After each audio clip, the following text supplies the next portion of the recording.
इतिहास में कुछ ऐसी तारीखें होती हैं जिन्हें खून से लिखा जाता है। एक ऐसी ही तारीख थी 13 अप्रैल 1919। अमृतसर की वो शाम जब बैसाखी का जश्न मातम में बदल गया।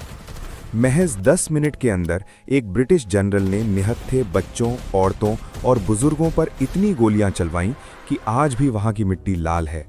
लेकिन क्या ये सिर्फ एक हमला था या एक सोची समझी साजिश? आज हम उस दिन की एक एक मिनट की कहानी जानेंगे, जिसे सुनकर आपका दिल दहल जाएगा।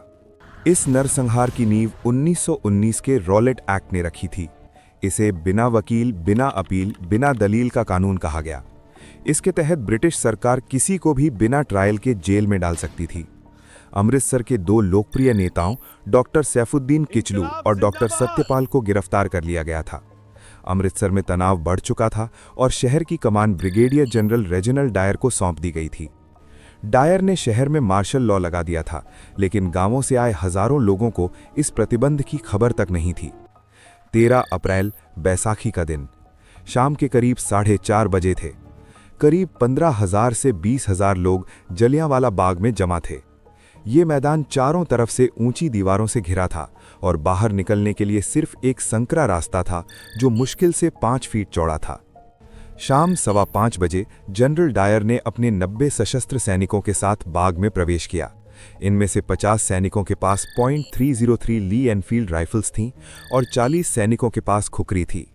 डायर अपने साथ 2 बख्तरबंद गाड़ियां भी लाया था, जिन पर मशीन गनें फिट थीं, लेकिन रास्ता संकरा होने के कारण वे गाड़ियां बाहर ही खड़ी रह गईं। डायर ने बिना किसी चेतावनी के अपने 50 राइफलधारियों को उस जगह फायरिंग करने का हुक्म दिया जहां भीड़ सबसे ज्यादा घनी थी। सैनिकों ने तब तक गोलियां चलाईं जब तक उनका गोला बारूद खत्म नहीं हो गया। कुल 1650 गोलियां चलीं। लोग गोलियों से बचने के लिए वहां मौजूद एक कुएं में कूदने लगे। बाद में उस कुएं से 120 लाशें निकाली गईं। रात भर अमृतसर में कर्फ्यू लगा रहा। घायल लोग प्यास और दर्द से बाग में ही तड़पते रहे। उन्हें पानी देने वाला भी कोई नहीं था। दुनिया भर में थू-थू होने के बाद ब्रिटिश सरकार ने हंटर कमीशन बनाया। जब डायर से पूछा गया कि उसने चेतावनी क्यों नहीं दी, तो उसका जवाब था, मेरा काम भीड़ को हटाना नहीं बल्कि उन्हें सबक सिखाना था, ताकि वे दोबारा विद्रोह न करें।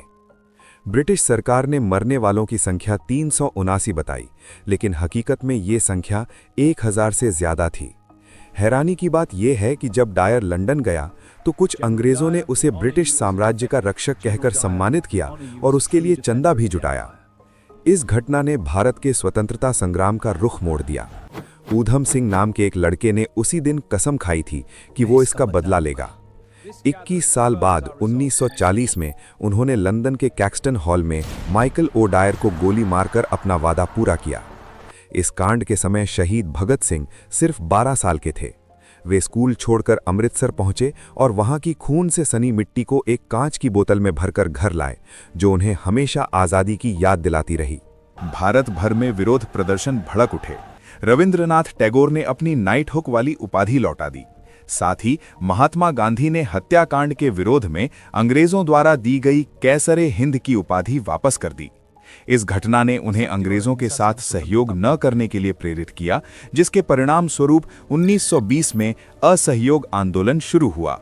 जलियांवाला बाग सिर्फ एक जगह नहीं, एक जज्बा है जो हमें याद दिलाता है कि आज़ादी की कीमत क्या थी। क्या आपको लगता है कि ब्रिटिश सरकार को आज इस घटना के लिए आधिकारिक माफी मांगनी चाहिए? अपने विचार कमेंट्स में जरूर बताएं और भारत के इस गौरवशाली इतिहास को शेयर करें।